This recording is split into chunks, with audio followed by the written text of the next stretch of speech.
Hi everyone, it's Karen here, and today I'm going to bring you this really bright and colourful tag using a fabulous stencil from Sweet Poppy Stencils. You get 3 sizes and we're going to use all 3 sizes on our tag. I'm also going to be using Distress Oxides Mustard Seed and Mermaid Lagoon, as well as Lucky Clover. So we'll get started.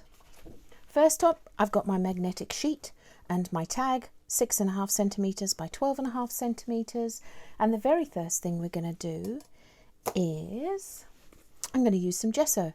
This is gesso from the works. It's thin as anything. You only need a tiny bit. Spread out very thinly on your mat or sheet, and I'm using a piece of cut and dry foam to gently, thinly dab it through the stencil. This is going to create a resist when we put the oxide ink over it.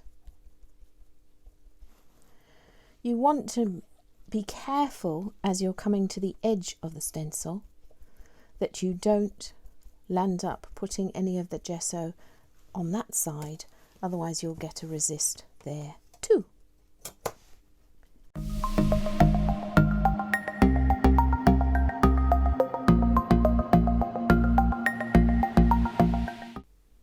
So here we are. I waited a little for that gesso to dry because we don't want it to smudge. I'm bringing in my 2 colours of oxide, and I chose them because A, they're nice and bright and cheerful, but also they blend well together because blue and yellow make green. And then what I'm going to do is I'm just going to blend all the way over the tag. You don't have to be too careful because, as you can see on our original, we're going to create a couple of extra layers and some depth. So as I blend these, you can see I'm bringing the yellow into the blue, and then I'm going to go back with the blue and bring it over the yellow.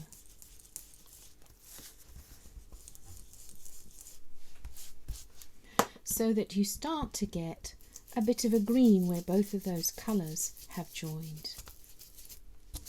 You can see I keep bringing off my yellow so that I don't contaminate my pad too much. I don't mind a bit of contamination there, but I certainly want it to remain yellow and not greeny blue or a bluey green.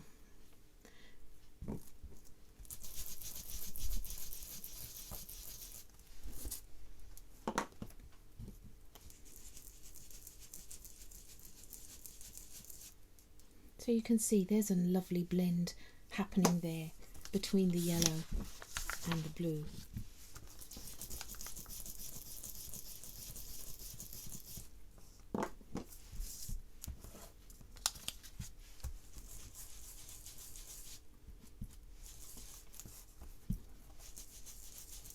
And I'm just covering this side of my work so that I don't transfer some of the yellow to the blue and vice versa.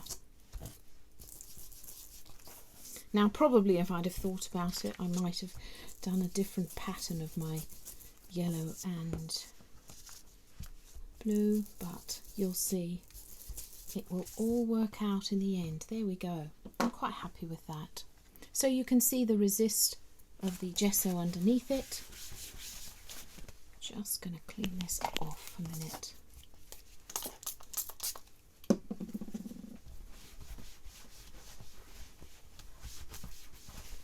Okay, so we've actually finished with the yellow and the blue, and we're going to bring in our Lucky Clover. We're also going to bring back our stencil, and we're going to use the smallest poinsettia to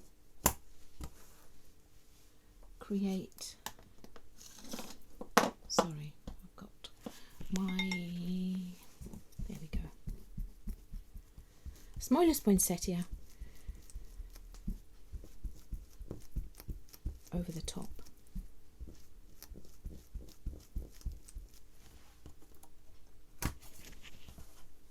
And this magnetic sheet does the job beautifully of holding it in place.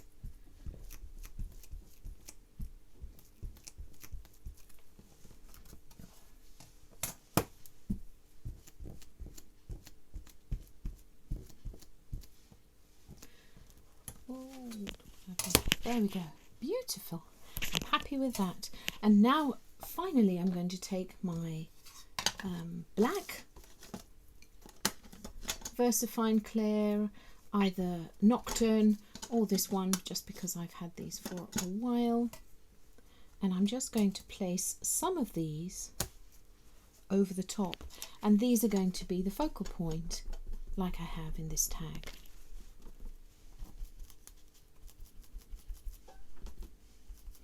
You'll see what I've done is as I've mixed between my blending sponges, these ones, and my cut and dry, and there's no real reason for that, it's just that I had them at the time in my hand.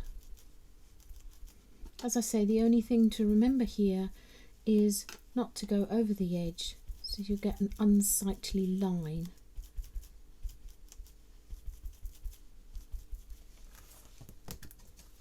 You also don't want to do it too thickly so that it bleeds underneath the stencil.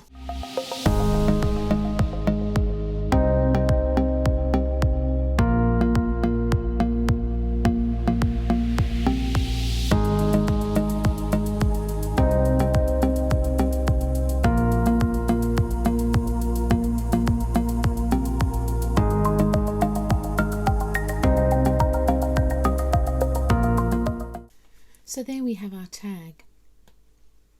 Now I've done this tag 3 times because the first time I did it to show you, the second time I did it and my camera was very blurry, the lens, and so here we go, the 3rd time. So you can see each of these times we've got the poinsettias in a different place, and it gives a whole different look and feel to each of the tags. No right or wrong. Just have fun with yours. The last thing I did, sorry, 2 last things I did. Punched a hole in the top, and I also put some of these gold stars in the centre of the poinsettias. And when I was doing that, I tended to not create a whole round blob, just create a very sort of organic circle or knot in the centre of the poinsettias, and then I just sprinkled it with these lovely sparkly stars that I've had for ages and ages. Who knows where I got them from, but I've had them in my stash for some time. They're just so pretty. And they will just stick where the glue, where I've popped the glue. I might even actually put some stars around it later. Quite like that. Well, I then just tied my ribbon, 2 pieces of ribbon, a little under 20 centimeters each, and I just folded them and popped them through the hole. Thank you so much for joining me on this bright blue and yellow day of tags. I'd love to see what you make. Thanks. Bye.